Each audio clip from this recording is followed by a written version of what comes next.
Coco Makmak, à présent, humoriste, donc vous rencontrez beaucoup de succès, je le disais, à travers vos personnages délicieusement caricaturaux. Alors il y a Coco, la franco-libanaise, qui est bien dans ses baskets, Raya, la jeune libanaise superficielle, et bien sûr il y a Makmak, la libanaise francophone à l'accent typique. Je vous laisse regarder.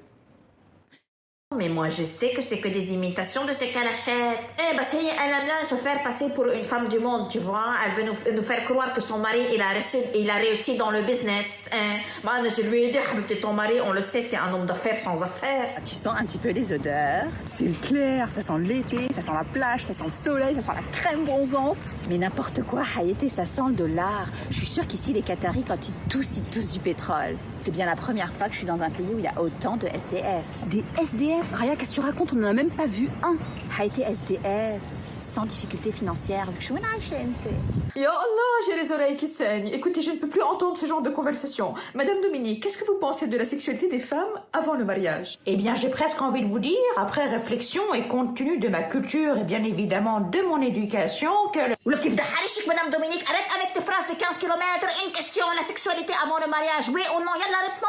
Eh bien oui, je suis pour la sexualité des femmes, que ce soit avant ou après mariage. Ce ne doit pas être un sujet tabou, c'est quelque chose de tout à fait normal. Eh ben voilà, c'était simple de répondre. Jadis vient de m'envoyer un texto, il veut me revoir pour une date.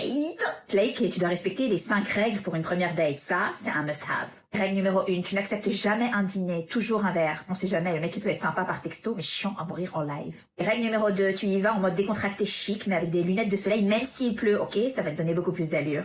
Règle numéro 3, tu donnes un minimum d'informations sur toi. Phrase courte, sujet, verbe, complément. Tu parles ni de ton passé, ni de tes ex, et encore moins de ta mère. Règle numéro 4, tu poses un maximum de questions sur lui. Il faut qu'à la fin de la date, t'aies évalué son pédigré. Mec chiant, mec marrant, mec généreux, mec radin, mec fou.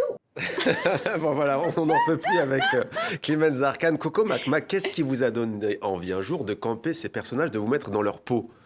Écoutez, j'ai envie de vous dire que c'est venu tout naturellement en fait.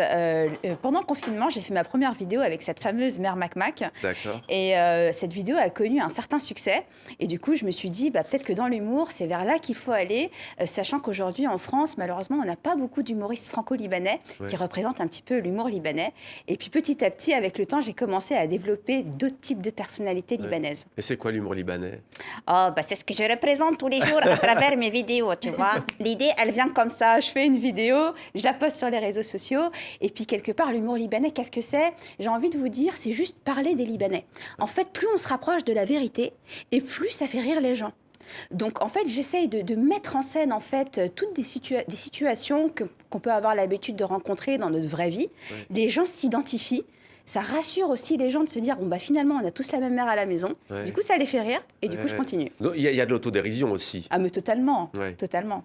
Alors, vous campez ces personnages, et j'ai envie de vous dire, que des personnages franco-libanais, ça vous a jamais tenté de faire, je sais pas, des Italiens, tel pays d'Afrique de l'Ouest francophone ou autre, où vous dites c'est un peu touchy, c'est un peu délicat.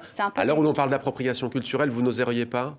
Non, je n'oserais pas, parce que je pense que j'aurais peur d'aller sur ce terrain-là que je maîtrise pas forcément. Ouais. En revanche, j'adore faire des collaborations avec, comme par exemple avec Amine Radi ou avec qui est venu sur ce plateau. Voilà, tout à fait. Ou alors avec d'autres personnalités qui représenteront mieux leur culture que moi. Oui. Avec Amine Radi, c'était quoi déjà? On avait joué un extrait, vous campiez la Libanaise. Quand tu sors avec une Libanaise, avec la fameuse Raya, qui est une personnalité parmi les personnages qui est très intéressée par l'argent. Ouais, vous dites vous maîtrisez parce que vous connaissez aussi, comme vous le disiez, certaines situations au sein du cercle familial ou dans la société libanaise. Mais parfois, on sent quand même derrière comme une sorte de critique, peut-être parfois, de femmes hors sol, déconnectées au fond... Du peuple, c'est peut-être un bien grand mot, en tous les cas, déconnecté d'autres classes sociales, on va dire. Quand vous parlez de Raya, vous voulez dire? Oui, certains personnages, ouais. Oui, en fait, il ne faut pas oublier non plus que parmi mes personnages, on est quand même dans la caricature. Ouais, donc ça se rapproche. Il y a de la fiction, oui. Exactement. Et les traits sont toujours un petit peu plus exagérés. Raya, par exemple, la personnalité que j'ai, qui est très intéressée, moi, je ne la représente pas du tout.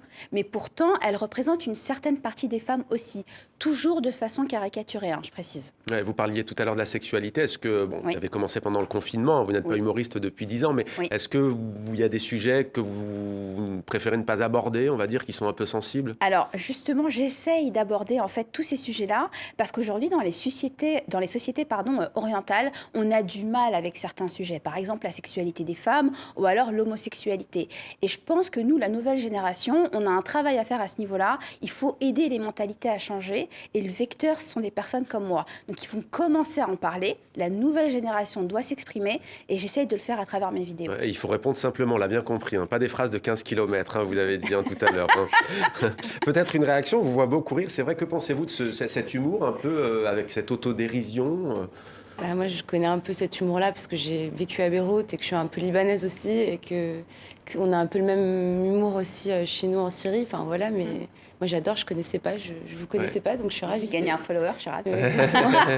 Mais après, j'allais dire, ça vous parle peut-être, mais vous disiez, vous ne connaissez pas forcément plus la Syrie, mais vous êtes arrivé à 3 ans, vos parents ont fui la guerre civile. Tiens, d'ailleurs, est-ce que vous en parlez dans vos vidéos sur Instagram, à la fois peut-être du passé douloureux et du passé récent qui est, on le sait, terrible avec cette grave crise économique, financière pour le Liban? Oui.